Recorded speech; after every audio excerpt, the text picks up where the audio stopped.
The Manchester Derby is over. City came out victorious by beating. This one is what they call trashing. They trashed Manchester United. What is annoying me? What is annoying me, John, is that this City is a poor City. We've watched their last 3 games. Apart from the game they played against Wolves, this City is a very poor City. But look at the performance today. They just came, did their job, trashed Manchester United. Me, I don't even understand this Manchester United team anymore. I will not lie to you. I don't understand them anymore. This thing is getting out of hand, I swear. I was watching the game and I was just like, what am I even watching? What am I watching? I'll keep on telling people I still blame this coach for everything. If something is not working, don't just change it. Stop this. Everybody that knows me and has discussed football with me knows that I am not a guy that believes in system. I don't believe in system. I have a system. Football is results. Go for results. It's just so annoying. I'm not lying to you. I'm disappointed, I swear. I was even saying, okay, because I know that Guardiola coming into this game, Guardiola is not going to, because he has lost his last 2 games, he will do everything to make sure that he wins. But because of the win that Manchester United won before the international break, they could come with confidence and say, okay, the match is going to end in a draw. At least we'll share the spoils and go home. But look at the performance today. It's just so... I don't know what you have to say about the game, John. Good evening. Good evening. I'm glad to be back after a while. What I would just say is that yes, despite a rusty City team this season, I think today's game just has to tell us that when you take your chances appropriately, you can actually go on to win a game. Yeah. And you also pointed the fact that Manchester United actually won against Burnley before going for an international break, but you still agree with me that from the kickoff of the Premier League season, from the kickoff of this particular season rather, Manchester United, when it comes to taking or making use of the opportunities available to them, they've been quite wasteful. Especially in the Burnley game, and even in the course of this game, we will see that yes, despite maybe some few chances here and there, they still could not really carve out anything meaningful. So who do you blame for this game? What about the lineup? Because in my opinion, I don't see the reason why he decided to start this guy, Ugarte, today.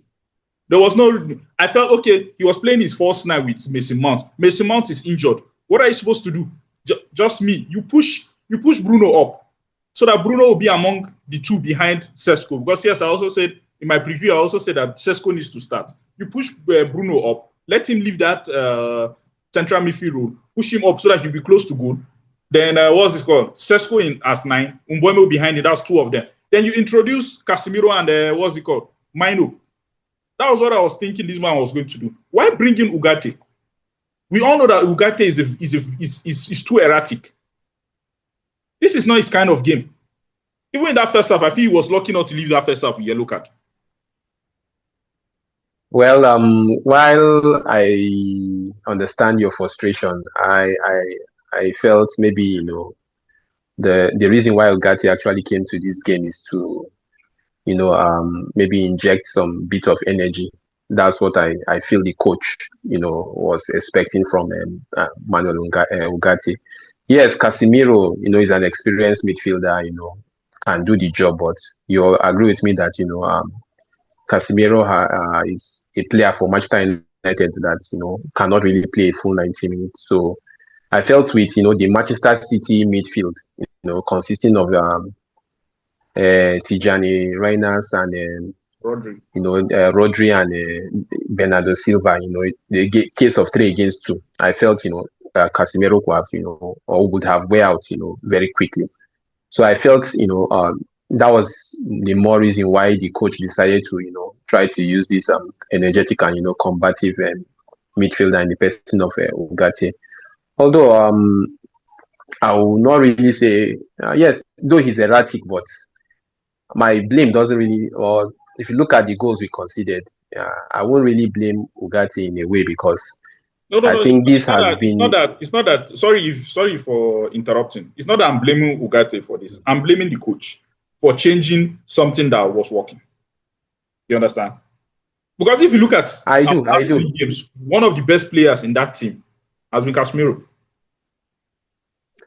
No If you look doubt, at but you so if what I you was also just agree with. expecting, what I was just expecting him to do was to push Bruno closer to goal, then introduce another midfielder. You could even bring the Ugarte to pair with Casemiro. Since you are looking for energy, pair him with Casemiro. That's just the way Okay, I feel. maybe on this particular one, I may agree with you that maybe the pairing of maybe Casemiro and Ugarte, and then maybe Bruno, first maybe combining as a 10 with Mbemo, pending the outcome of the game or seeing how long Casemiro's legs could actually carry him. That I agree with you.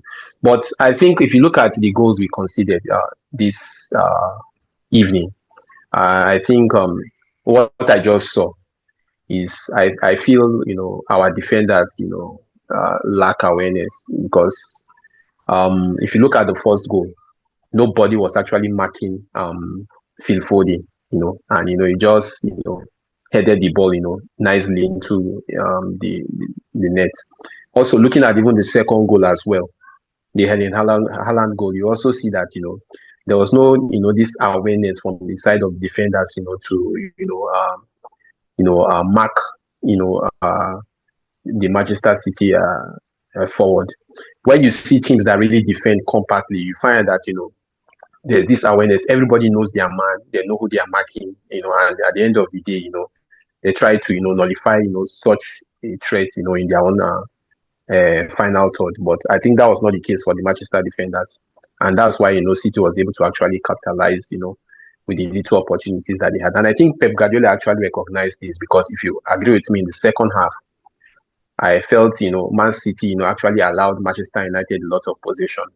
You know, knowing recognizing the fact that defensively they could still, or Manchester City actually recognizing the fact that attacking wise they can actually hurt the Manchester United defense. So Yeah.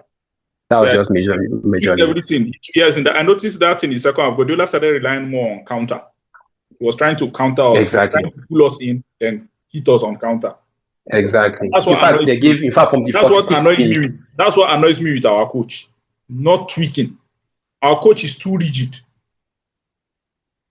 Our coach is too rigid. Why I agree with you that yes, in football, and sometimes there's actually a room for change in the sense that even in this game, I think towards the end of the game, when Guardiola noticed that Manchester United were actually, pushing more in the attack and trying to get a goal, he changed his formation to a 4-5-1 when he introduced Nathan Ake and I think Yeah. I saw Ake Oscar saying five. Bob. I saw Oscar he, Bob. I read his lip. He was saying Yes, 4-5-1. Yes, yes, yes, yes, yes. For yeah, literally telling them before 5-1. So you can imagine a game that started 4-3 transition to 4-5-1. So I agree with you on that. That in this case, I think our coach really needs to read the game and try to tweak the game as it goes on. And even if you want to be rigid with your formation, for the fact that you don't really have the right profile of players that actually fit this system, I think that should also give him a room to you know uh, embrace change and at the end of the day get results. So going forward, I think that's what I would really love to see from Ruben Amorim. what are your But final all thoughts? the What are your same, final thoughts? Let's round up. all right. All the same, what I would just say is that I think that there are a lot of improvement, or there's need rather for improvement, concerning the Manchester United team.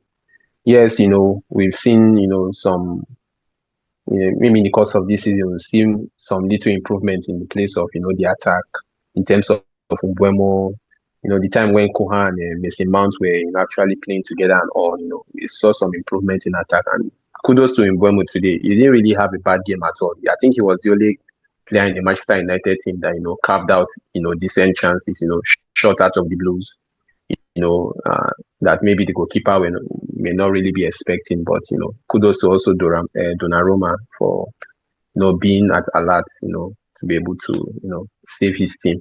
But I think defensively and also in the middle of the park, I think we really need to improve in that area. or in those areas rather, and see how the season unfolds more. Hopefully, I think also with the way things are going, I think there's really need for that energetic, combative midfielder.